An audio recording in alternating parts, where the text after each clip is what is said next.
Hello students, welcome to my channel exclusive geography.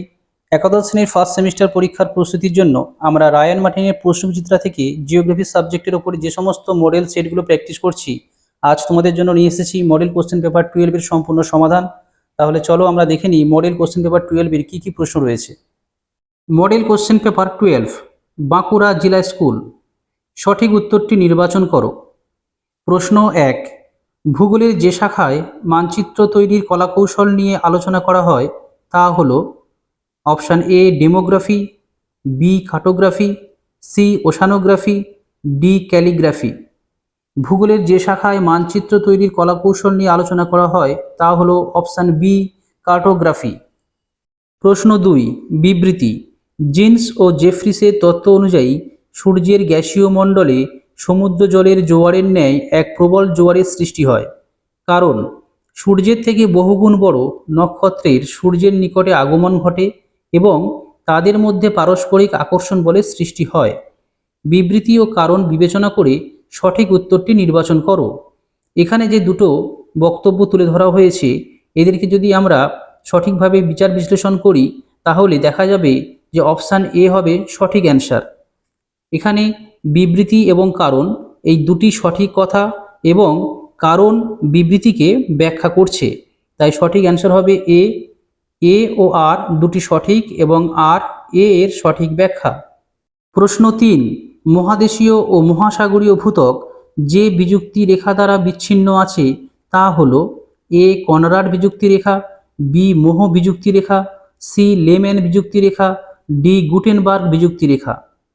মহাদেশীয় ও মহাসাগরীয় ভূত্বক অর্থাৎ সীমা এবং শিয়াল স্তর যে বিযুক্তি রেখা দ্বারা বিচ্ছিন্ন সেটি হলো অপশান এ কনরাড বিযুক্তি রেখা। প্রশ্ন 4, পৃথিবীর কেন্দ্রমণ্ডলের গড় ঘনত্ব হল অপশান এ 5.5 গ্রাম পার ঘন সেমি, বি 13 গ্রাম পার ঘন সেমি, সি 2.9 থেকে 3.3 গ্রাম পার ঘন সেমি, 4 21 গ্রাম পার ঘন সেমি। পৃথিবীর কেন্দ্রমণ্ডলের গড় ঘনত্ব অপশান বি 13 গ্রাম পার ঘন সেমি। প্রশ্ন 5, পৃথিবীর মোট আয়তনের যত শতাংশ গুরুমণ্ডল অধিকার করে আছে তা হল option A 38%, B 48%, C 83%, D 63%। পৃথিবীর মোট আয়তনের অপশান সি 83% গুরুমণ্ডল অধিকার করে আছে। প্রশ্ন 6, প্রদত্ত চিত্রে চিহ্নিত স্তর দুটির নাম লেখো। অপশান এ ভূত্বক ও নিফেসীমা, বি নিফেসীমা ও অন্তঃকেন্দ্রমণ্ডল, সি নিফেসীমা ও বহিঃকেন্দ্রমণ্ডল, ডি বহিঃকেন্দ্রমণ্ডল ও অন্তঃকেন্দ্রমণ্ডল। দেখো পাশে যে চিত্রটি দেওয়া রয়েছে এটি পৃথিবীর ভূ অভ্যন্তরের স্তরবিন্যাসকে নির্দেশ করছে, যেখানে 1 এবং 2 এই দুটো চিহ্নিত স্থানের বা স্তরের নাম আমাদের চিহ্নিত করতে হবে। প্রথম যে স্তরটা রয়েছে ওপরে ভূত্বকের স্তর, যাকে দুটো ভাগে ভাগ করা হয়েছে, ওপরটা রয়েছে তোমার শিয়াল স্তর এবং নিচেরটা সীমা স্তর। পরবর্তী যে দুটো ভাগ রয়েছে এটা গুরুমণ্ডলের দুটো ভাগ, উপরেরটাকে বলা হচ্ছে বহিঃগুরুমণ্ডল বা ক্রফেসীমা এবং নিচেরটাকে বলা হচ্ছে অন্তঃগুরুমণ্ডল বা নিফেসীমা। তাহলে 1 নম্বরটা নাম হবে নিফেসীমা বা অন্তঃগুরুমণ্ডল। এবং নিচের যে দুটো স্তর রয়েছে এটা হচ্ছে কেন্দ্রমণ্ডল, যার বাইরের অংশকে বলা হচ্ছে বহিঃকেন্দ্রমণ্ডল এবং ভিতরের অংশকে বলা হচ্ছে অন্তঃকেন্দ্রমণ্ডল। তাহলে এই 1 নম্বরটার নাম হবে নিফেসীমা এবং 2 নম্বরটার নাম হবে অন্তঃকেন্দ্রমণ্ডল। তাই এখানে সঠিক উত্তর হবে অপশান বি, 1 নিফেসীমা, 2 অন্তঃকেন্দ্রমণ্ডল। প্রশ্ন 7, আগ্নেয়গিরি জ্বালামুখী গড়ে ওঠা অগভীর ও প্রশস্ত গর্তকে বলে option A guyot, B lopolith, C স্যাফিয়নি, ডি ক্যালডেরা। আগ্নেয়গিরি জ্বালামুখী গড়ে ওঠা অগভীর ও প্রশস্ত গর্তকে বলে option D caldera.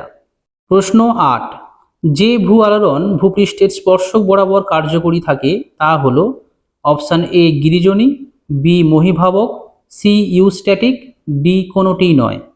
Option A গিরিজনী ভূ আলোড়ন ভূপৃষ্ঠে স্পর্শক বরাবর কার্যকরী থাকে।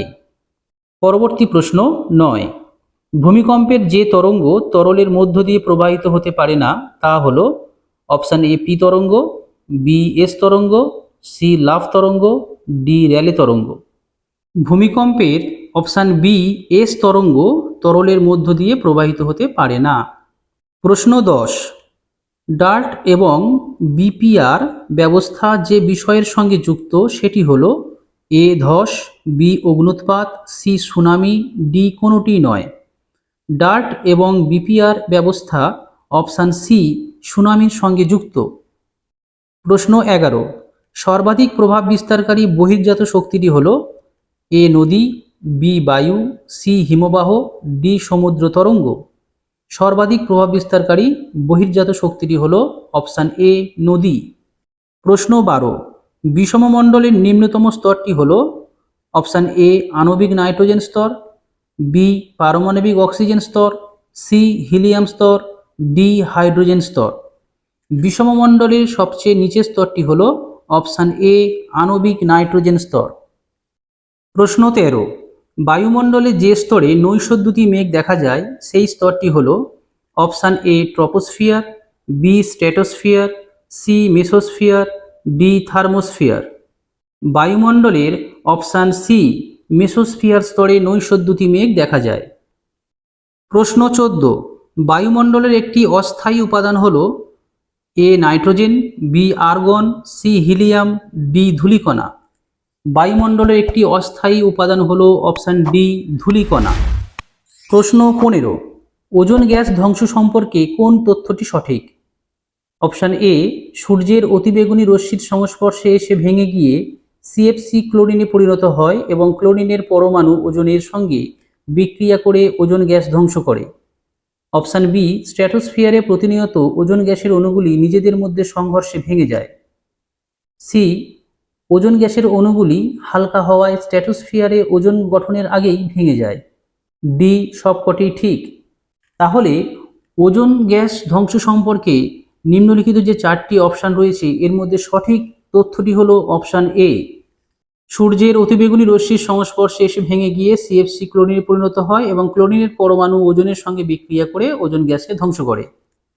প্রশ্ন 16, মানবীয় ভূগোলের জনক হলেন A Carl Ritter, B Vidal de Blache, C Humboldt, D Strabo. মানবীয় ভূগোলের জনক হলেন option B Vidal de Blache. প্রশ্ন 17, যেটি মানবীয় ভূগোলের অংশ নয় সেটি হলো এ রাজনৈতিক ভূগোল, বি আচরণগত ভূগোল, সি প্রাণী ভূগোল, ডি বাণিজ্যিক ভূগোল।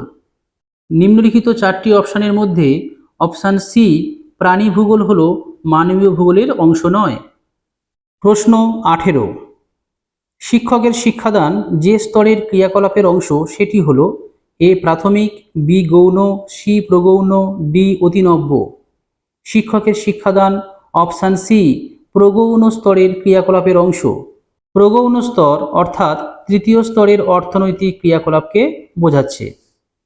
প্রশ্ন 19, প্রাথমিক অর্থনৈতিক ক্রিয়াকলাপের সঙ্গে যুক্ত ব্যক্তিরা যে নামে পরিচিত তা হলো এ লাল পোশাকের কর্মী, বি নীল পোশাকের কর্মী, সি সাদা পোশাকের কর্মী, ডি গোলাপি পোশাকের কর্মী। প্রাথমিক অর্থনৈতিক ক্রিয়াকলাপের সঙ্গে যুক্ত ব্যক্তিরা অপশান এ লাল পোশাকের কর্মী হিসেবে পরিচিত। প্রশ্ন 20, যেটি অতি নব্য স্তরের কার্যাবলীর অংশ তা হলো A doctor, B loco pilot, C ক্রীড়া বিশেষজ্ঞ, ডি পাইলট।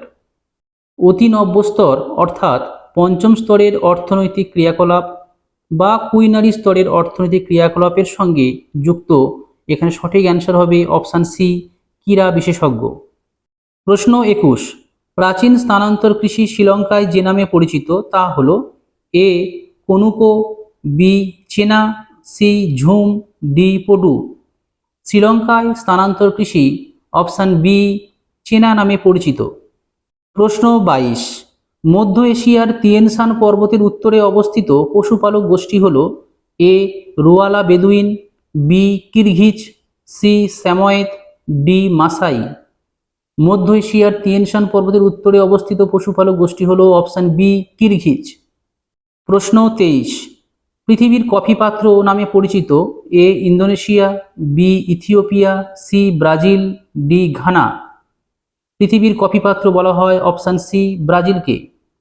প্রশ্ন 24, উদ্যান কৃষির মাধ্যমে বাণিজ্যিকভাবে আঙুর চাষ যে নামে পরিচিত তা হলো A pomum culture, B horticulture, C olericulture, D viticulture. বাণিজ্যিকভাবে আঙুর চাষকে বলা হয় অপশান ডি ভিটিকালচার।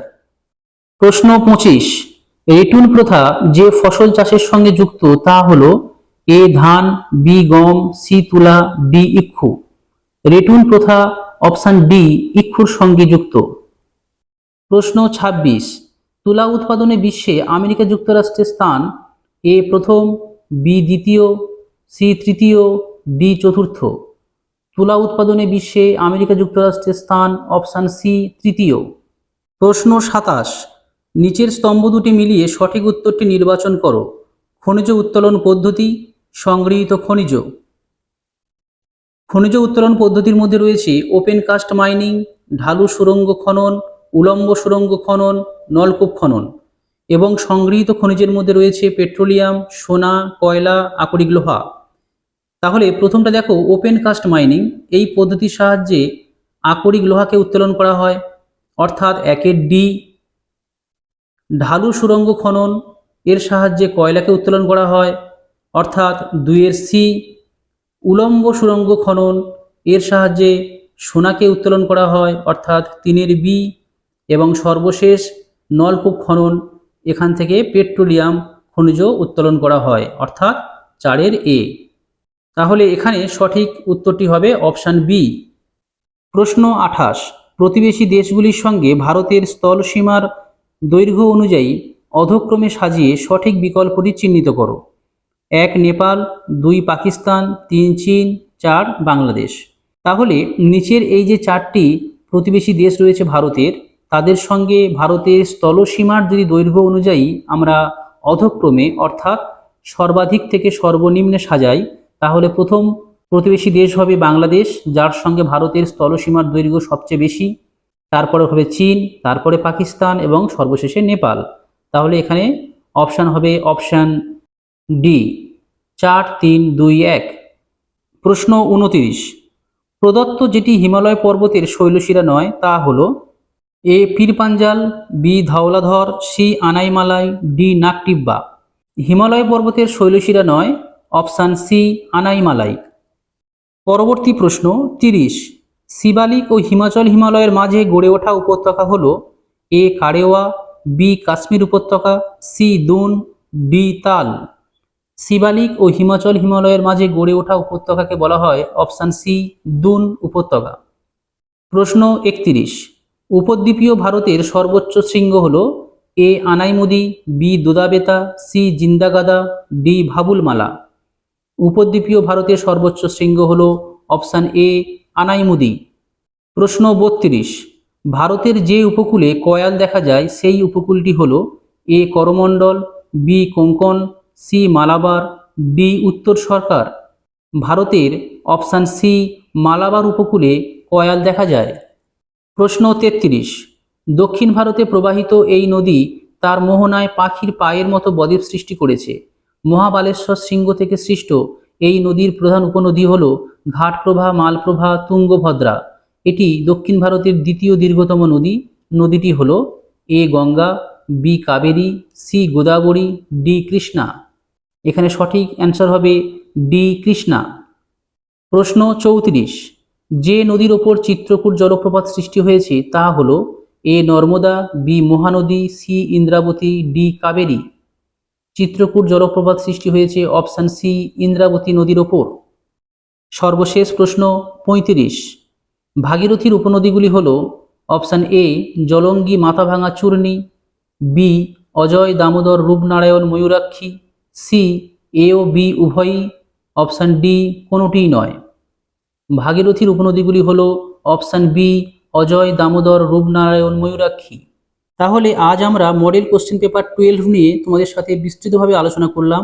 পরবর্তী ভিডিওতে আমরা মডেল কোশ্চেন পেপার 13 নিয়ে বিস্তৃতভাবে আলোচনা করব।